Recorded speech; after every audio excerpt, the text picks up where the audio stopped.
Sobat Minimal, kita berjumpa lagi. Kali ini saya mereview film horor Taiwan yang berjudul The Tag Along Devilfish, disutradarai oleh David Chuang. Devilfish ini merupakan seri ketiga dari film The Tag Along sebelumnya. Film ini bercerita mengenai kisah nyata dan urban legend di negara Taiwan mengenai sosok ikan iblis. Dirilis pada tanggal 23 November 2018. Oke guys, langsung saja kita review filmnya. Kisah ini bersetting pada tahun 2007 di daerah Lantan, Taiwan. Lantan di sini dikenal sebagai hutan iblis di masa lalu yang mengakibatkan kekacauan dan malapetaka.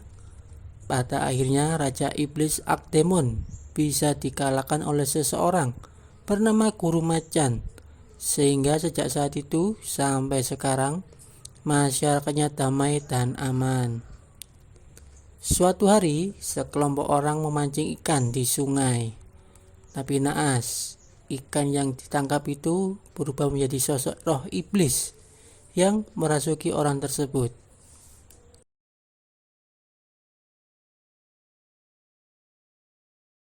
Saat itu, temannya dari Departemen Kepolisian datang meminta bantuan agar ia mengusir roh jahat yang telah memasuki seseorang lelaki yang bernama Hung, yang telah membunuh semua keluarganya dengan kejam.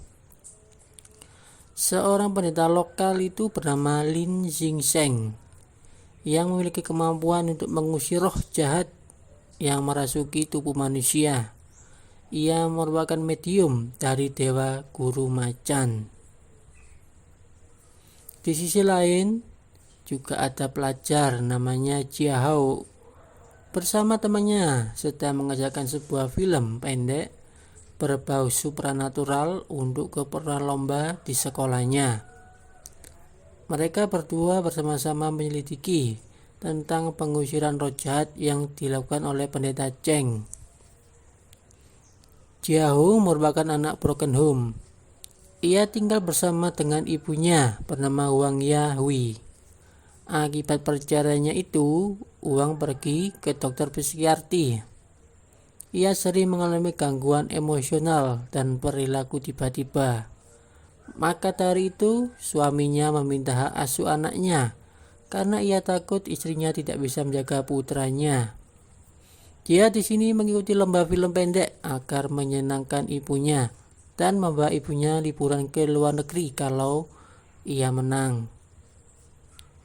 Ia juga meminta ayahnya untuk datang ke acara konser peringatan 10 tahun kelas musik di sekolahnya. Pendeta Cheng hidup bersama putranya bernama Chun Kai karena istrinya sudah tiada. Chun Kai di sini mempunyai kelebihan, yaitu menerawang lewat mimpi. Cheng di sini merasa kesepian dan terpukul atas kepergian istrinya. Pada malam hari, Zheng menyiapkan ritualnya. Dia dan temannya pun sembunyi-sembunyi merekam kegiatan pengusiran roh jahat tersebut. Saat ritual berlangsung, kejadian tak terduga datang. Iblis itu berhasil menipu Cheng dengan memanipulasi pikirannya seolah-olah melihat istrinya yang sudah tiada. Cheng sudah kewalahan karena Dewa Guru Macan gagal datang untuk merasukinya. Untung muridnya datang menolongnya. Roh jahat pun keluar dari tubuh Hung. Cheng pun dengan sigap menangkap roh jahat itu dan memasukkannya ke dalam medium ikan. Kemudian digorengnya agar bisa dimusnahkan selama-lamanya. Tak disangka, Jiahou dan temannya melihat ikan itu dibuang di tong sampah. Mereka pun melihat dan merekam ikan tersebut. Ikan itu tiba-tiba bergerak saat dipegangnya. Dan muncullah seekor bayi ikan keluar dari mulut ikan yang kosong itu. Karena penasaran, bayi ikan tersebut dibawa pulang oleh Jiahou, ditempatkan di akuarium yang ada di rumahnya. Dan mulai saat itulah mimpi buruk dimulai dan meneror mereka. Saat Zheng bangun dari mimpi buruknya, temannya pun datang menanyakan keberadaan Hung karena ia menghilang setelah selesai ritual tersebut. Ia takut akan terjadi hal-hal mengerikan kalau iblis itu bebas. Zheng dan temannya mencari petunjuk ke rumahnya Hung. Dengan kompas ajaibnya, Zheng menemukan kertas mantra di bawah kasur itu. Di sisi lain, temannya Zheng shock karena dilihatkan kejadian bagaimana pembunuhan itu berlangsung. Mereka pun kembali ke rumah Hun. Tak disangka, mereka menemukan pintu ruang bawah tanah. Dan anehnya, ada sesajen yang masih baru di dekat situ. Sesudah masuk ruang bawah tanah itu, mereka menemukan sebuah dokumen yang isinya bahwa putranya Hung mengidap penyakit langka. Mereka berinisiatif menunggu di mobil untuk mencari tahu siapa yang menaruh sesajen itu. Tak berselang lama, seorang wanita datang ke rumah tersebut. Mereka pun mengikutinya dan menanyakan apa tujuan wanita tersebut. Ternyata, wanita itu adalah seorang bidan yang membantu persalinan putranya Hung.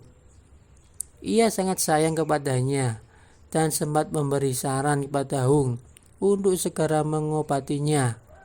Malah mereka mengabaikannya. Mereka tambah mengurungnya dan menyiksa anak itu di ruang bawah tanah itu sampai 10 tahun lebih. Mereka menganggap anak itu sebagai aib.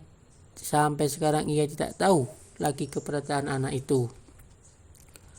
Keanehan pun muncul di rumah Jiao, yaitu saat ibunya bermain piano dan saat membersihkan akuarium ikan itu. Disinilah ibunya semakin depresi, tak terkendali karena melihat sosok hantu, melihat barang-barang berserakan seketika dan tiba-tiba rapi kembali. Ditambah melihat video handicam milik Jiao bahwa Jiao merasa lebih bahagia dan senang bersama ayahnya. Ia pun akhirnya dirasuki oleh roh jahat dan Jiao kaget melihat ibunya memakan seekor ikan hidup-hidup. Jiao pun pergi ke pendeta Zheng bersama ibunya. Zheng pun mengadakan ritual lagi untuk mengusir roh jahat itu. Sesaat ia diperlihatkan bagaimana Hung membantai keluarganya dan tempat di mana anaknya Hung dikuburkan. Ternyata berada di hutan Lantan. Zheng memberi pesan kepada Jiao bahwa sewaktu-waktu roh jahat itu muncul kembali karena roh tersebut sangatlah kuat dan ia diberi jimat agar selalu membawanya. Zheng bersama muridnya pergi ke hutan Lantan untuk mengusir roh-roh jahat itu. Tapi naas, mereka kalah jumlah. Sebagian mereka kerasukan roh jahat itu dan guru macan gagal merasuki Zheng. Di sisi lain, Jiao datang ke sekolahnya untuk mengikuti konser peringatan kelas musik. Tapi ayahnya masih belum datang. Pertunjukan musik tersebut dimainkan oleh ibunya Jiao sendiri. Saat pianonya dimainkan, keanehan muncul. Semua murid-murid kesurupan dan muntah-muntah. Dalam keadaan bingung, Jiao tak sadar diri. Ia lantas diperlihatkan sedang berada di rumahnya sendiri dan menemukan sebuah kalung berbentuk melodi milik ibunya. Saat ayahnya datang membangunkannya, kalung itu memang benar-benar ada di tangannya. Dan itu bukanlah mimpi. Zheng sedang meratapi kekalahannya karena selalu gagal memanggil guru macan. Saat di rumah, Zheng menemukan keanehan pada anaknya karena selalu bermimpi menggambar sosok aneh dan ada bekas luka pada lengannya. Merasa sudah tidak aman lagi, mereka pun pergi ke rumah ayahnya Zheng untuk berlindung. Jiao pun pergi ke rumah Zheng untuk membantunya menemukan ibunya karena menghilang setelah kejadian itu. Tapi ia terlambat karena Zheng sudah berangkat ke rumah ayahnya. Setelah sampai di rumah ayahnya, Zheng bercerita kepada ayahnya kenapa ia selalu gagal memanggil guru macan. Ia pun mengingatkan Zeng pada saat istrinya didiagnosa mengidap penyakit kanker saat mengandung putranya, yang mana salah satu di antara mereka hanya satu yang bisa bertahan hidup. Zeng berlutut berlama-lama di hadapan patung guru macan, memohon agar mereka bisa selamat. Tapi nyatanya istrinya meninggal, dan yang selamat hanyalah putranya saja. Saat itu Zeng depresi. Sempat ia bunuh diri, tapi digagalkan oleh ayahnya. Ayahnya memberi nasihat kepadanya bahwa tidak ada gunanya berlutut lama-lama di patung guru macan. Dewa akan menyertaimu saat pikiranmu jernih, dan dewa meninggalkanmu saat pikiranmu kacau. Saat itu Zeng sadar dan berniat menyelesaikan misi ini dengan menghancurkan semua roh jahat itu. Sesaat sebelum pergi, Zeng diingatkan putranya untuk tidak pergi ke hutan itu karena bisa membahayakan nyawanya. Saat mau berangkat, Zeng dihampiri Xiao untuk membantunya menemukan ibunya. Mereka pun berangkat ke hutan itu. Setelah sampai, Xiao diperingatkan agar selalu membawa jimat itu apapun yang terjadi. Zeng pun menemukan kuburan yang merupakan tempat dikuburnya putranya Hung. Sesaat kemudian muncullah murid-murid Zeng yang kerasukan waktu itu. Sempat terjadi pertikaian. Xiao pun berhasil mengalahkan salah satu dari mereka berkat jimat itu. Nampak sesosok ibunya dari jauh, ia pun mengikutinya. Zeng di sini kewalahan bertarung melawan mereka. Dengan keyakinan penuh, mereka berhasil dikalahkan. Saat menemukan ibunya, Xiao pun dimanipulasi lagi ke dalam pikirannya. Dibawanya, ia kembali ke rumahnya. Ia pun menyadarkan ibunya yang kerasukan. Dengan meyakinkan apapun yang terjadi, ia memilih tinggal bersama ibunya dibandingkan bersama ayahnya. Akhirnya roh jahat itu keluar dari tubuh ibunya. Zeng pun di sini juga dimanipulasi, seolah-olah bertemu dengan sosok istrinya. Namun Zeng sadar itu hanya ilusi. Wujud asli roh jahat itu muncul dan meminta bantuan kepada Artemon. Artemon di sini adalah raja segalanya iblis. Zeng pun dibuat tak berdaya terkena hampasan Artemon, sehingga ia tertusuk oleh batang pohon. Sesaat itu juga ia teringat dengan janji istrinya agar selalu menjaga putranya. Dengan sekuat tenaga, ia menggabungkan segel tatu di tangannya. Muncullah guru macan merasuki tubuh Zeng. Ternyata anaknya pun dari jarak jauh ikut kerasukan juga dan berhasil mengalahkan Artemon. Zeng akhirnya pun mati. Melalui mimpi, Zeng dan istrinya memberitahu anaknya agar hidup bersama dengan kakeknya. Sesaat kemudian polisi pun tiba mengevakuasi semua orang yang berada di hutan itu. Kesimpulan, sebagai film horor, The Devil Fish sudah mengejutkan kita lewat jump scare-nya pada menit-menit awal.